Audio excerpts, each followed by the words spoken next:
ध्वनिर्वर्णापदं वाक्यमित्यास्पदचतुष्टयम् यस्याः सूक्ष्मादिभेदे वाग्देवीं तामुपास्महे।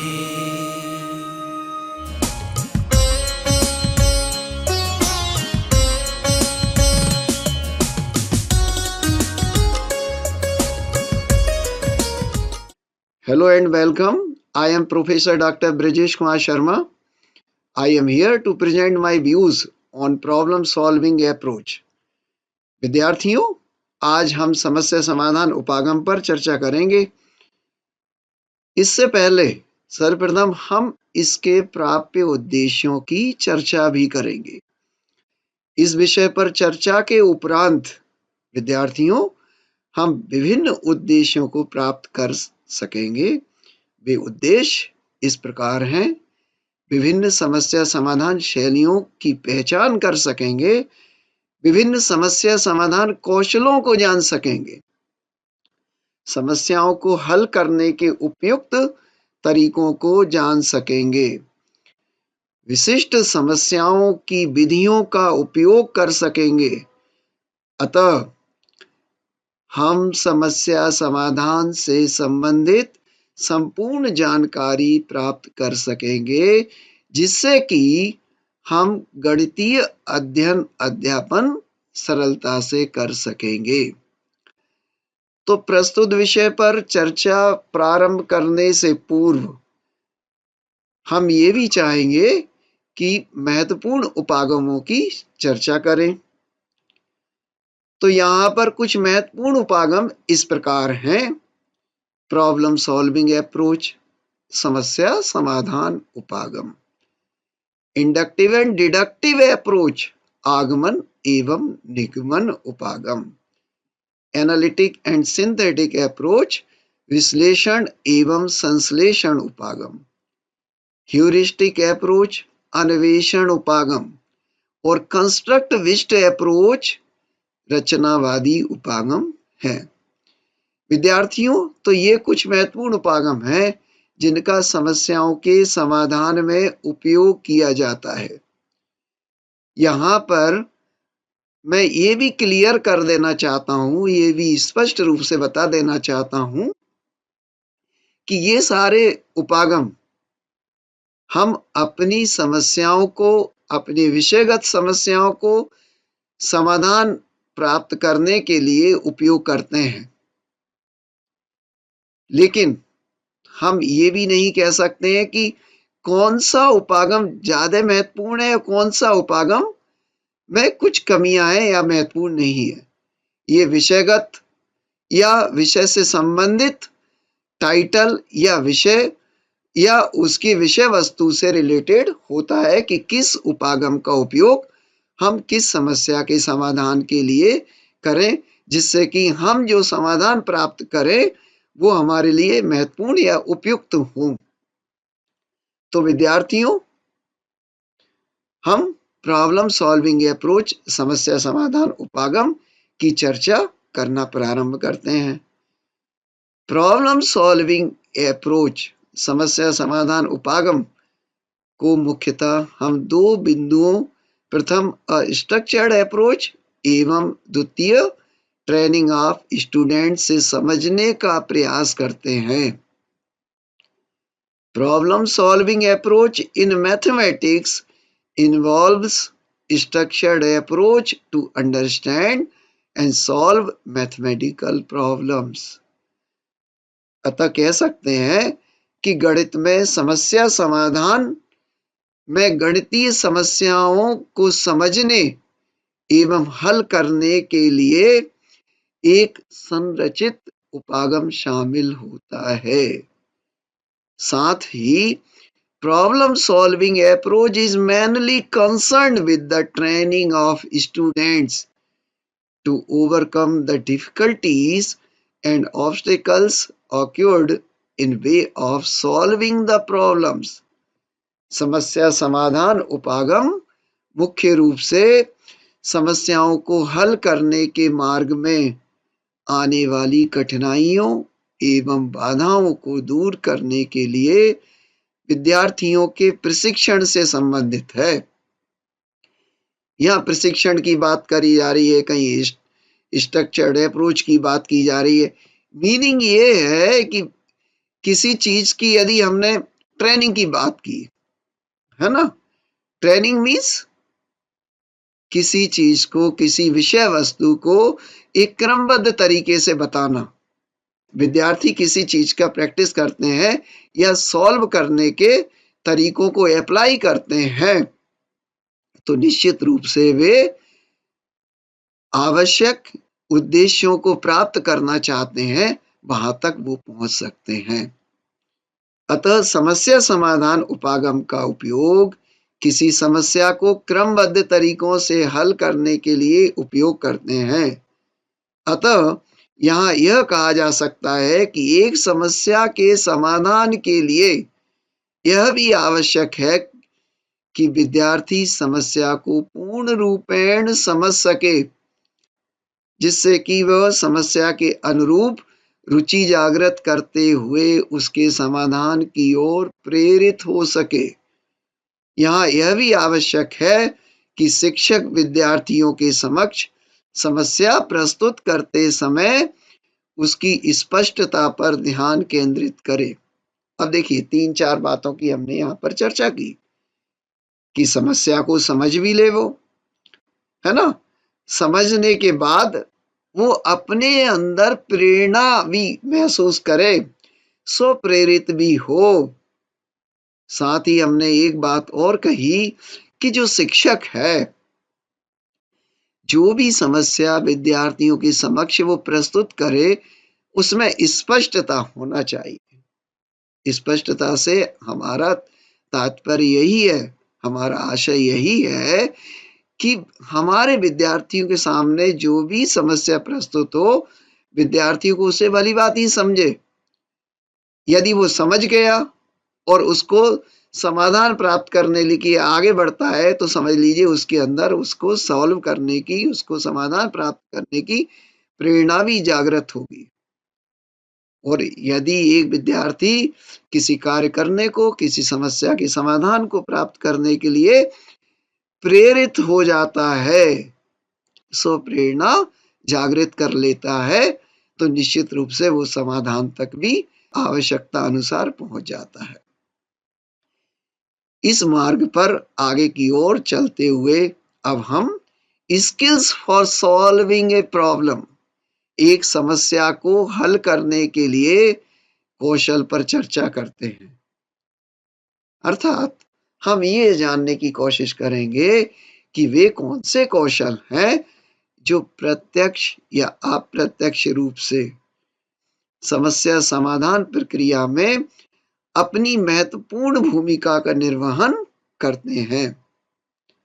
ये विभिन्न कौशल नॉलेज ज्ञान, मोटिवेशन प्रेरणा, एक्सपीरियंस अनुभव, कम्युनिकेशन संचार एवं लर्निंग अधिगम हैं। जब हम इन विभिन्न कौशलों पर दृष्टिपात करते हैं, प्रकाश डालते हैं, तो हम पाते हैं कि समस्या के समाधान के लिए ये कौशलों का होना अति आवश्यक है। विद्यार्थियों, इनको हम कौशलों के स्थान पर समस्या समाधान के लिए आवश्यक बिंदुओं के रूप में भी समझ सकते हैं या ये कहें कि मान सकते हैं। एक विद्यार्थी को समस्या के अनुरूप यदि ज्ञान होगा, जिसकी हम नॉलेज की बात कर रहे हैं, ज्ञान होगा तो समस्या के समाधान तक पहुंचने में सरलता होगी। वहीं एक शिक्षक की भूमिका इस घटनाक्रम में ऐसी होना चाहिए कि वो ऐसी व्यू रचना तैयार करे, एक ऐसी स्ट्रेटजी तैयार करे कि जिससे विद्यार्थी में प्रेरणा जागृत हो। पहले भी हमने ये बात की कि प्रेरणा जागृत होना चाहिए। एक विद्यार्थी को यदि समस्या के अनुरूप अनुभव हो तो वह समस्या को अपने पूर्व ज्ञान या अनुभव से जोड़ते हुए समाधान तक पहुंचने की कोशिश करता है। ये अनुभव उसकी स्वप्रेरणा की भी वृद्धि करते हैं। वहीं समस्या का संचार एवं विद्यार्थी के अधिगम कौशल भी समस्या के लिए आवश्यक हैं। हम कौशलों पर पूर्ण रूपेण यदि हम प्रकाश डालें तो हम ज्ञान की बात भी कर रहे हैं, प्रेरणा की भी बात कर रहे हैं, उसके अनुभव की भी बात कर रहे हैं, संचार की भी बात कर रहे हैं और अधिगम की भी बात कर रहे हैं। यदि पूरी प्रक्रिया को हम ध्यान से देखें तो विद्यार्थी के इर्द गिर्द जो वातावरण है, उसके जो आसपास का वातावरण है, समस्या उससे ही संबंधित होना चाहिए। यदि विद्यार्थी ने अपने पूर्व ज्ञान या पूर्व अनुभव को समस्या को हल करने के साथ जोड़ दिया, कोरिलेट कर दिया, संबंधित कर दिया, तो निश्चित रूप से वो समस्या को हल कर सकता है या उसका समाधान प्राप्त कर सकता है। क्योंकि यहाँ पर यह आवश्यक है कि विद्यार्थी किसी समस्या को समाधान प्राप्त करने के लिए आगे तो बढ़े।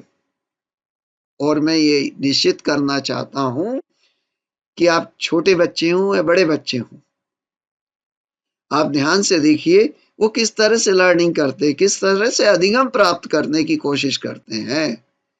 क्योंकि अधिगम का स्टार्ट करने के लिए, प्रारंभ करने के लिए वे उस पहले बिंदु से तो जुड़े, है ना। जब विद्यार्थी पुस्तक को ओपन करता है, पहली लाइन यदि उसे क्लियर नहीं है, समझ में नहीं आती है या स्पष्ट नहीं होती है, तो आगे की ओर बढ़ने की कोशिश नहीं करता है।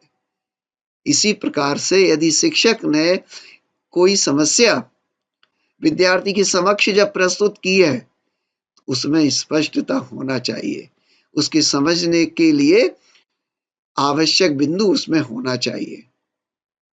कोई अनावश्यक चीजें नहीं हो, केवल आवश्यक चीजें हो, ऐसे बिंदु हो, ऐसी विशिष्ट सूचनाएं उसमें हो जिससे कि विद्यार्थी पढ़ने के लिए, समझने के लिए, समाधान प्राप्त करने के लिए आगे की ओर बढ़ना स्वयं प्रारंभ कर दे। इस क्रम में फीचर्स ऑफ ए प्रॉब्लम, एक समस्या की विशेषताओं पर चर्चा करेंगे।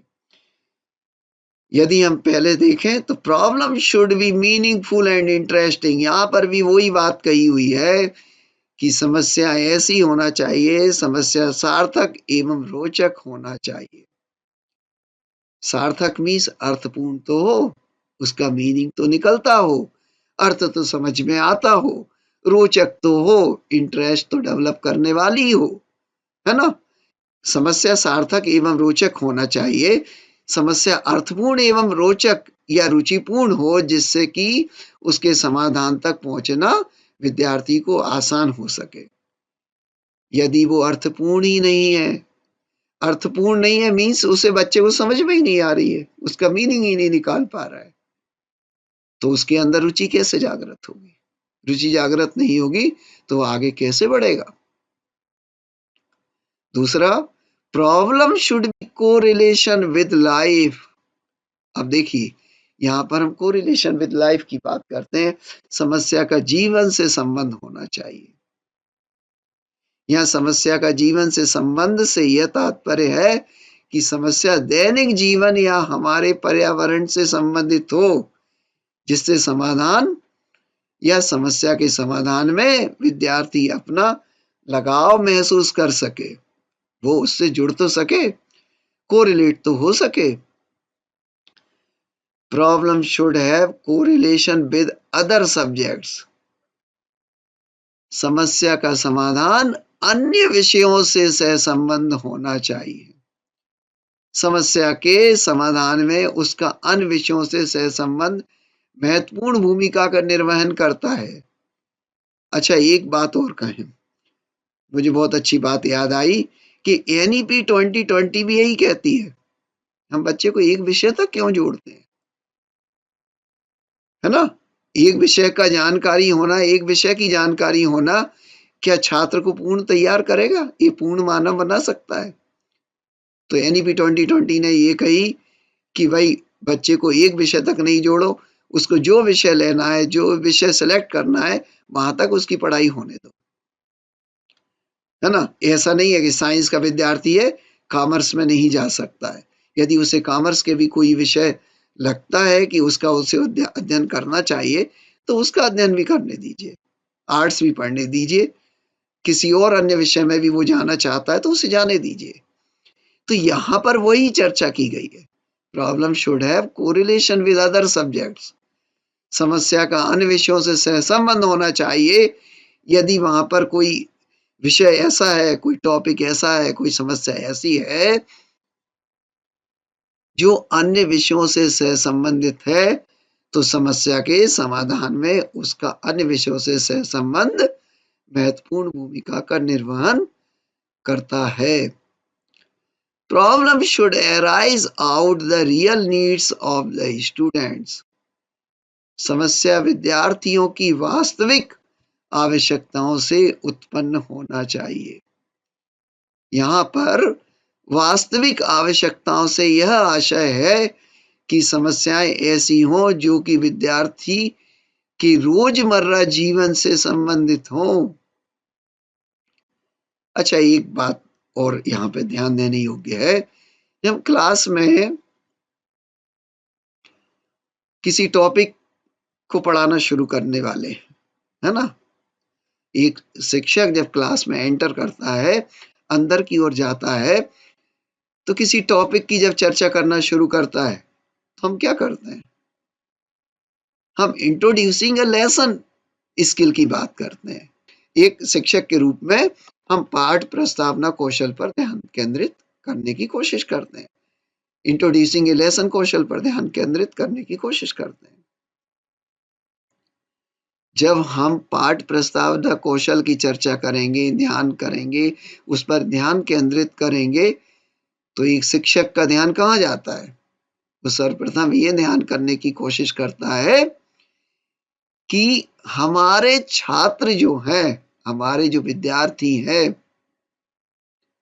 उनके आसपास का वातावरण कैसा है, वो किन परिस्थितियों से बाहर निकल करके आए, वो क्लासरूम से आने तक किन किन सिचुएशन का सामना करते हुए आए हैं, तो उनकी चर्चा हम करें, उनको हम टॉपिक से कोरिलेट करते हुए आगे बढ़े।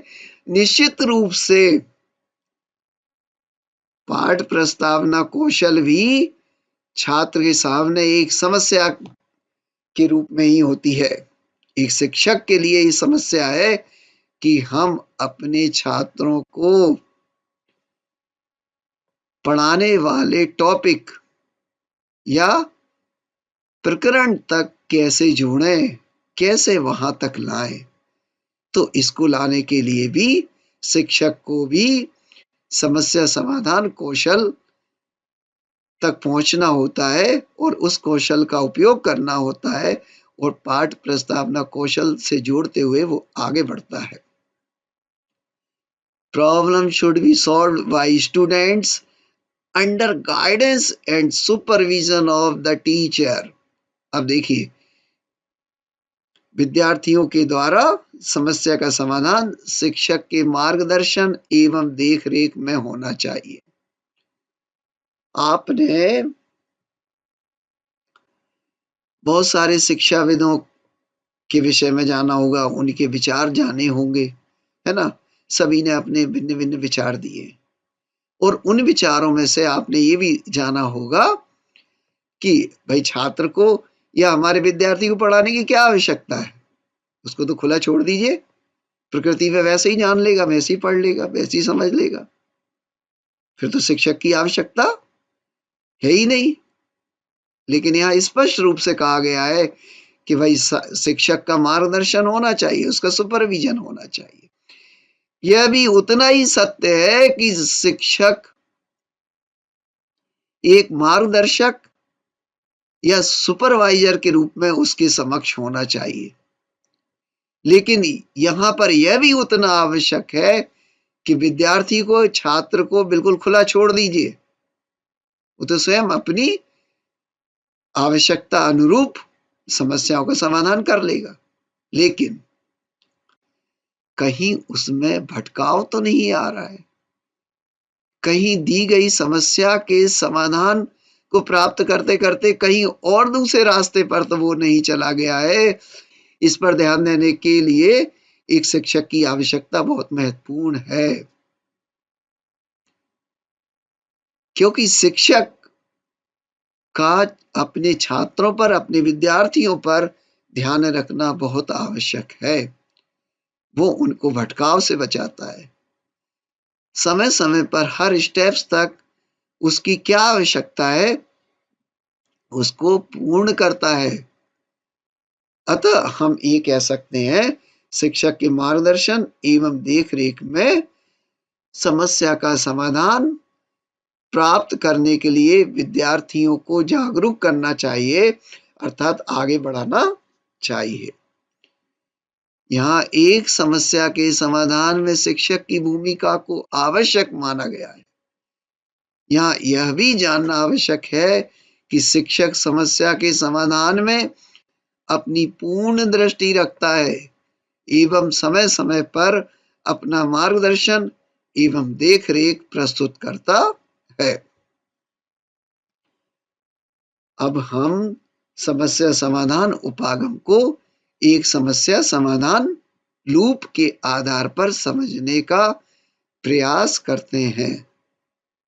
इसके क्रम में सर्वप्रथम टू आइडेंटिफाई द प्रॉब्लम, समस्या की पहचान करना। दूसरे क्रम पर to explore information and create ideas, जानकारी का अन्वेषण एवं विचार निर्मित करना। तीसरे क्रम पर to select the best idea, सर्वोत्तम विचार का चयन करना। चौथे क्रम पर to build and test the idea, विचार का निर्माण एवं परीक्षण करना। और अंत में टू इवेल्युएट द रिजल्ट्स, परिणामों का मूल्यांकन करना है। अब हम समस्या समाधान के लूप को क्रमानुसार समझने की कोशिश करते हैं, समझने का प्रयास करते हैं। सर्वप्रथम टू आइडेंटिफाई द प्रॉब्लम, समस्या की पहचान करना पर चर्चा करते हैं। The nature of the problem should be made very clear to the students so that they can understand the actual solution for the problem. इससे क्या आशय निकल रहा है, क्या तात्पर्य निकल रहा है? विद्यार्थियों को समस्या की प्रकृति बहुत स्पष्ट कर देनी चाहिए, जिससे कि वे समस्या का वास्तविक समाधान समझ सकें। यहाँ यह ध्यान देने योग्य बात है कि समस्या का चयन शिक्षक एवं विद्यार्थी दोनों मिलकर करें। समस्या का चयन विद्यार्थियों की समस्याओं में से करना चाहिए, जिससे विद्यार्थी उसके समाधान में अपनी रुचि सम्मिलित कर सके। अब देखिए, यहां पर ये बात आ रही है कि टू आइडेंटिफाई द प्रॉब्लम, समस्या की पहचान करना। फिर से हम पूर्व में की गई चर्चाओं पर यदि ध्यान केंद्रित करें, वही बात यहां पर रिपीट होती है कि भाई वो प्रॉब्लम को समझ तो ले, आइडेंटिफाई तो कर ले, जो सामने है वो है क्या, है ना। आपने देखा होगा, आपने भी जब अपना गणित का अध्ययन किया होगा तो आप सबसे पहले क्वेश्चन को पढ़ते हैं, प्रश्न को पढ़ते हैं और समझते हैं। फिर आप कहीं पर नोट डाउन भी कर लेते हैं कि दिया क्या क्या गया है और करना क्या है, ज्ञात क्या करना है, पहुंचना कहाँ है, हमारा अंतिम लक्ष्य वहां पर क्या है। यदि इतना हम जान गए और इतना यदि हम समझ गए, हमारे विद्यार्थी समझ गए, तो निश्चित रूप से वे उसके समाधान पर, अपने लक्ष्य पर अवश्य पहुंच जाते हैं। दूसरे क्रम पर to explore information and create ideas, जानकारी का अन्वेषण एवं विचार निर्मित करना आता है। समस्या के चयन के उपरांत समस्या के क्या संभावित कारण हो सकते हैं, उनकी सूची बनाई जाती है, उनकी सूची तैयार की जाती है। इसके आधार पर विचार तैयार किए जाते हैं। The students should be stimulated to collect the data in a systematic manner. विद्यार्थियों को व्यवस्थित तरीकों से आंकड़ों को एकत्र करने के लिए प्रोत्साहित करना चाहिए। For this purpose, the teacher may suggest many points to them. For examples, extra books to read, organization of a few educational trips, etc.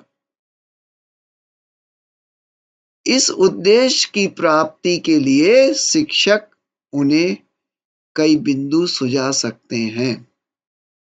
उदाहरण के लिए हम पढ़ने के लिए अतिरिक्त किताबें, कुछ शैक्षिक यात्राओं का आयोजन करना आदि सुझा सकते हैं, आदि बता सकते हैं।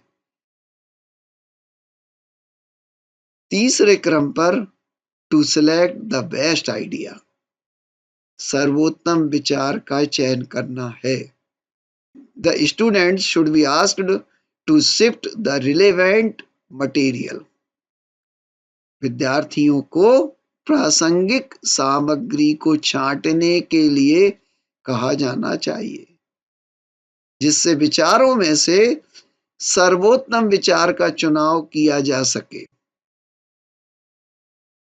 वहीं चौथे क्रम पर to build and test the idea, विचार का निर्माण एवं परीक्षण करना है। After selecting the best idea, it should be built and tested. सर्वोत्तम विचार का चुनाव करने के उपरांत विचार का निर्माण एवं परीक्षण करना चाहिए। अब देखिए यहाँ पर बात ये हो रही है कि हमने विचार का चुनाव कर लिया है ना। जब विचार चुनाव कर लिया, अब विचार का निर्माण करना मतलब व्यवस्थित करना है और उसका परीक्षण भी करना है, टेस्ट भी करना है ना। और टेस्ट करने के बाद फिर हम आगे की ओर बढ़ते हैं और अंत में टू इवेल्युएट द रिजल्ट्स, परिणामों का मूल्यांकन करना है। No conclusion should be accepted without being properly verified. अब कितनी बड़ी बात यहाँ पर स्पष्ट की गई है कि उचित सत्यापन के बिना किसी भी निष्कर्ष को स्वीकार नहीं किया जाना चाहिए। वेरीफाई करना है। आपने पहले कहा कि टेस्ट करना है, टेस्ट कर लिया, अब उसे वेरीफाई तो कीजिए, है ना। तो उचित सत्यापन के बिना किसी भी निष्कर्ष को स्वीकार नहीं किया जाना चाहिए। The corrections of the conclusion must be proved, निष्कर्ष के सुधारों को सिद्ध किया जाना चाहिए। करेक्शंस, है ना, जो हमें सुधार प्राप्त हुए हैं, जो करेक्शन हमें करना है। अब आपने पहले ही कह दिया है टेस्ट कर लीजिए, परीक्षण कर लीजिए, विचारों का परीक्षण कर लिया, फिर आपने कह दिया वेरीफाई कर लीजिए, वेरीफाई भी कर लिया। ये सब करने के दौरान, उस पूरी प्रक्रिया के दौरान हमें कुछ सुधार भी प्राप्त होंगे, है ना, कुछ करेक्शंस हमारे पास आएंगे। तो हम इन करेक्शंस को, इन सुधारों को हमें सिद्ध भी करना होगा ना। तो निष्कर्ष के सुधारों को सिद्ध किया जाना चाहिए। अतः विद्यार्थियों, आज हमने प्रॉब्लम सॉल्विंग अप्रोच, समस्या समाधान उपागम पर चर्चा की, जिसमें हमने समस्या क्या होती है, समस्या समाधान के विभिन्न कौशल क्या हो सकते हैं, उनके फीचर्स अर्थात उनकी विशेषताएं क्या हो सकती हैं एवं समस्या का क्रमबद्ध तरीकों से किस प्रकार समाधान प्राप्त किया जा सकता है पर चर्चा की। हमने समस्याओं के विभिन्न पहलुओं को समझने की कोशिश की और यह जानने की कोशिश की कि समस्या क्या होती है, समस्या की पहचान कैसे करें, समस्या की यदि हमने पहचान भी कर ली है तो समस्या के समाधान के लिए हम स्वप्रेरित कैसे हो सकें। कहने का मतलब ये है हम किस तरह से समस्या के समाधान के लिए अपने अंदर प्रेरणा का विकास करें, प्रेरणा को विकसित करते हुए हम अपने लक्ष्य तक कैसे पहुंचे, उसके समाधान तक कैसे पहुंचे, या जो समाधान हमें प्राप्त करना है वो हम कैसे प्राप्त करें। इन सारी स्थितियों को, इन सारे पहलुओं को हमने जानने की, समझने की पूर्ण कोशिश यहाँ पर की। विद्यार्थियों, यहाँ हमने ये बात तो कर ली है कि हमने किन किन बिंदुओं की चर्चा की, किन किन पहलुओं की चर्चा की, किन किन विषयों पर हमने अपने प्रकाश डाला, है ना। लेकिन साथ ही हमें यह भी आवश्यक है कि परीक्षा के दौरान या हमारी होने वाली परीक्षा में किस प्रकार के प्रश्नों को सम्मिलित किया जा सकता है। अब देखिए, यहां पर ध्यान से सुनिएगा, प्रॉब्लम सॉल्विंग अप्रोच की बात हो रही है, समस्या समाधान उपागम की बात हो रही है। हमने तो ये भी यहाँ पर चर्चा की कि समस्या की पहचान कैसे करना है, समस्या का समाधान कैसे करना है। एक प्रश्न तो यही हो गया हमारे समक्ष कि आपकी परीक्षा में इस प्रकार का प्रश्न सम्मिलित किया जा सकता है कि समस्याएं किस प्रकार की होती हैं, या गणित में किस प्रकार की समस्याएं होती हैं, उनकी एक लिस्ट बनाइए, उनकी एक सूची बनाइए और उन सूची में से, उस लिस्ट में से किसी एक समस्या को लेकर के उसका समाधान प्रस्तुत कीजिए। क्लियर। यहां पर आपके प्रॉब्लम सॉल्विंग अप्रोच अर्थात समस्या समाधान उपागम पर आपका दृष्टिकोण क्या है, इसको जानने की कोशिश की जा सकती है कि आप प्रॉब्लम सॉल्विंग एटीट्यूड अर्थात समस्या समाधान दृष्टिकोण का किस प्रकार उपयोग करते हैं एक समस्या को सॉल्व करने में, एक समस्या के समाधान प्राप्त करने में। क्लियर। यह एक प्रश्न हो सकता है इस प्रकार का। वहीं पर एक प्रश्न इस प्रकार का भी हो सकता है कि समस्या समाधान उपागम क्या होता है, विभिन्न उदाहरणों या उपयुक्त उदाहरणों सहित इसकी चर्चा कीजिए।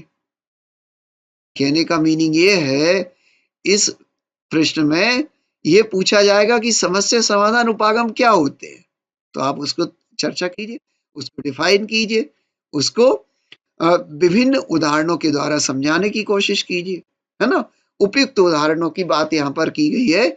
उपयुक्त उदाहरणों को लेकर के आपको इस प्रश्न का पूर्णतः आंसर, पूर्णतः सॉल्यूशन, पूर्णतः हल प्रदान करना है या उसका उत्तर देना है।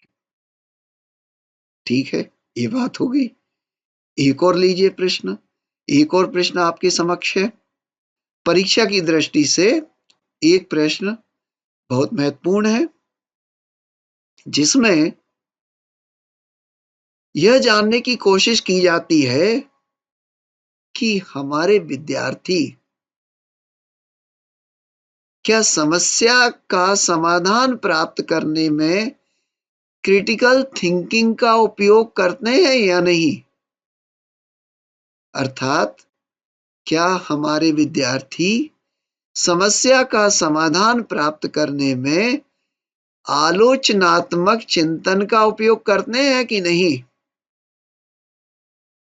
इस प्रकार के प्रश्नों को परीक्षा में या एग्जाम में सम्मिलित करने का एकमात्र यही उद्देश्य है। तो अब इस पर प्रश्न कैसा हो सकता है? इस पर प्रश्न इस प्रकार से भी आपके समक्ष आ सकता है कि समस्या समाधान उपागम को ध्यान में रखते हुए विद्यार्थियों, आप अपनी पुस्तक के अलावा दैनिक जीवन से संबंधित किस प्रकार की समस्याएं हो सकती हैं, उनकी सूची तैयार कीजिए और उन समस्याओं में से किसी एक समस्या को लेते हुए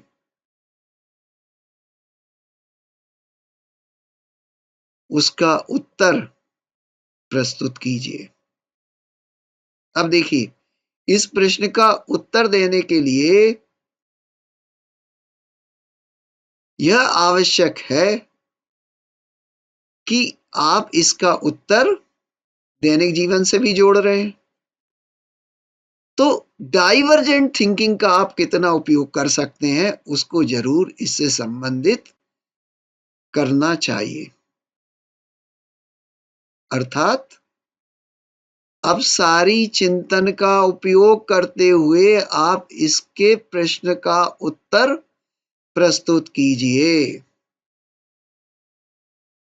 अतः मैं समझ सकता हूं कि आपको प्रश्नों की भरपूर जानकारी प्राप्त हो चुकी है। अतः विद्यार्थियों, that was all for today's lecture. We will discuss some other topic again in the next lecture. Till then, best wishes to all of you.